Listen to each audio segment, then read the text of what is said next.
आप सभी को जय भीम जय भारत।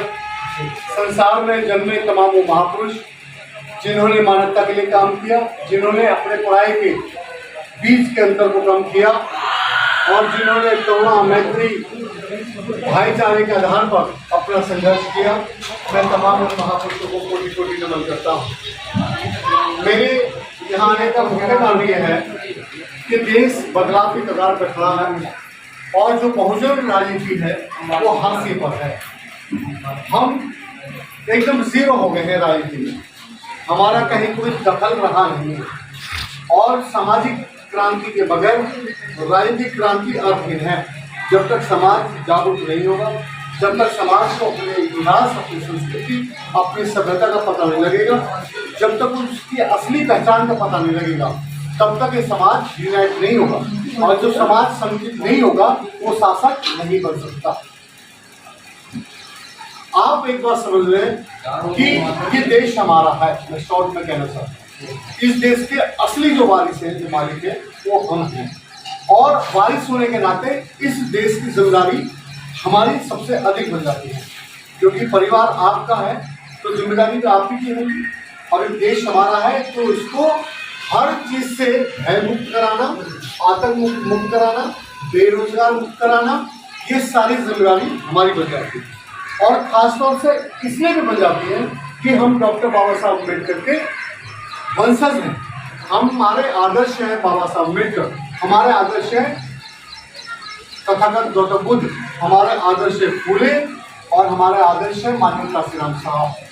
जब संसार के महान दार्शनिक हमारे आदर्श हैं तो हमसे लोग वैसी अपेक्षा रखेंगे कि हम भी जीवन में कुछ ना कुछ ऐसा ही करेंगे। तो ये सोचते हुए ये संघर्ष जो शुरू हो रहा है, जो काफी पिछले समय से भीम आर्मी के माध्यम से, भीम आर्मी की जरूरत क्यों पड़ी? क्योंकि हमारे समाज का हो रहे अत्याचारों के खिलाफ ना तो कोई संसद में बोल रहा था, ना कोई विधानसभा में बोल रहा था और शोषण हो रहा था। ऐसे में हमको शिक्षा से वंचित किया जा रहा था। तो भीम आर्मी ने गांव गांव जाकर चौपालों को पुस्तकालय बनाया और गांव गांव को भीम पाठशाला बनाकर सीनियर बच्चे, जूनियर बच्चों को शिक्षित कर रहे थे कि जितना हम कर सकते हैं वो तो करना चाहिए। लेकिन ये मनुवादियों को रास नहीं आया। मनुवादियों ने उसका विरोध किया और उनके विरोध में भाई चंद्रशेखर आजाद ने ईंट का जवाब पत्थर से लिया, जिसके बदले में भाई चंद्रशेखर आजाद को गवर्नमेंट ने 1.5 साल जेल में रखा, 6 महीने तिहाड़ जेल में रखा और भाई चंद्रशेखर आजाद को बार बार कहा गया कि संघर्ष वापस ले लो, लेकिन उन्होंने अपना संघर्ष वापस लेने से साफ इनकार कर दिया। तो उनके नाखून फाड़े गए, पैर और हाथ के, फिर भी नहीं माने। मैंने बोला था फोन करके, तो नहीं पहुंच सके, होता है, कोई बात नहीं, एक बार नहीं दूसरी बार पहुंच सकते, लेकिन आपको रिप्रेजेंट करने के लिए ये दौरा पहुंचे। मैंने ये तो नहीं कहा कि कुलदीप आए हैं, ये तो बताया कहाँ से आए हैं, तलाब से आए, दिल्ली से आए हैं, आपको रिप्रेजेंट करने के लिए ये भाई पहुंचे थे। तो हमने ये तय किया है कि भाई कुलदीप को ग्राम का पहले अध्यक्ष बना ग्राम, और इनकी जिम्मेदारी होगी हर घर से कम एक व्यक्ति ऐसा चुन के देंगे जो कम से कम 20 रुपये डोनेट करेगा पार्टी। मुझे नहीं चाहिए, ऑनलाइन वहाँ पे एप्लीकेशन है, आप पे कार्ड बनेगा, वो पैसे डायरेक्ट भाई चंद्रशेखर आजाद की जो पार्टी है उसके खाते में वो जाएंगे। तो वो एक रजिस्टर्ड होगा, आपका रजिस्टर्ड हुआ। दूसरा, इस गांव से अगर सबसे ज्यादा अगर एप्लीकेशन जाएगी, सबसे ज्यादा अगर कार्ड बनेंगे तो हापुड़ में एक इतिहास नजर जाएगा कि पूरे हम नंबर 2 पर है पूरे भारत में। हापुड़ का जिला वो मेंबरशिप बनाने में नंबर 2 पर है, हम नंबर 1 पे आ सकते हैं आपके सेंटर। और मैं चाहूंगा कि भाई रोहित को साथ लेकर ये भाई कुलदीप सिंह गांव यहाँ अपने पूरे गांव में लोग उसके बाद ये सेक्टर देखें, उसके बाद ये ब्लॉक देखें, फिर ये विधानसभा देखें और कल को हो सकता है यही प्रत्याशी हो, अपने बीच का आपका विधायक हो सकता है कि नहीं हो सकता है, या आपके द्वारा आप जिसको भी प्रमोट करेंगे नहीं हो सकता है। और हमेशा वीरेंद्र सिंह जी को पूरा देश देखना है। यहाँ तो इसलिए लड़ रहे हैं क्योंकि सीटें हमने जीत ली है। और अभी हमारा समाज इतना सक्षम, इतना जागरूक नहीं है कि कुलदीप जैसे भैया को विधायक बना के उठाए, है नहीं।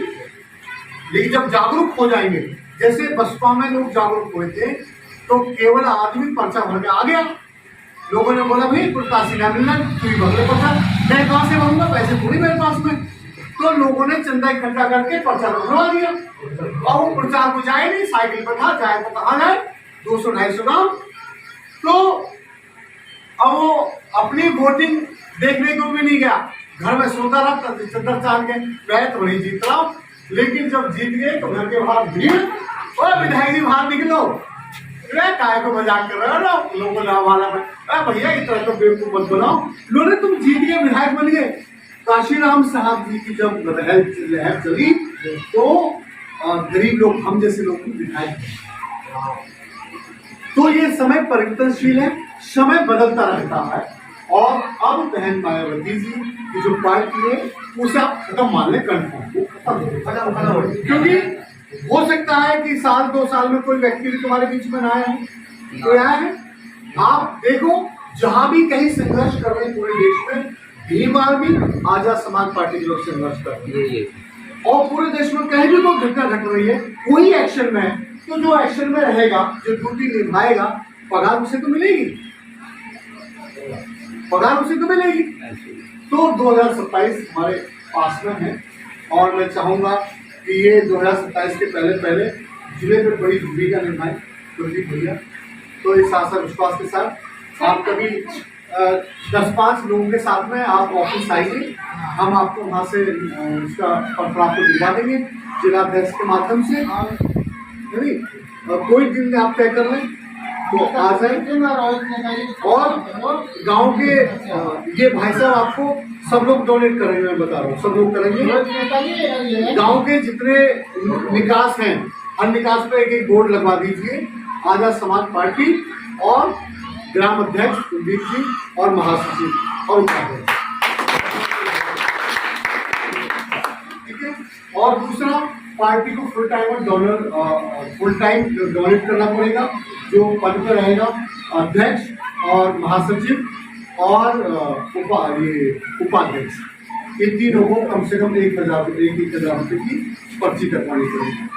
ये जब चाहे, जब ये स्वतंत्र हो, उसके लिए कोई बाउंडेशन नहीं कि आज ही, जैसे जब आपको लगे कि हाँ हम कर सकते हैं तब कर सकते हैं, ताकि मेरे जैसे लोग चलते रहें।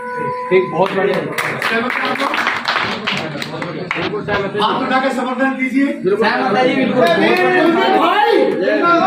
कुलदीप भाई, रोहित भाई, रोहित भाई, चंद्रशेखर आजाद, चंद्रशेखर आजाद, वीरेंद्र कुमार श्रीफ,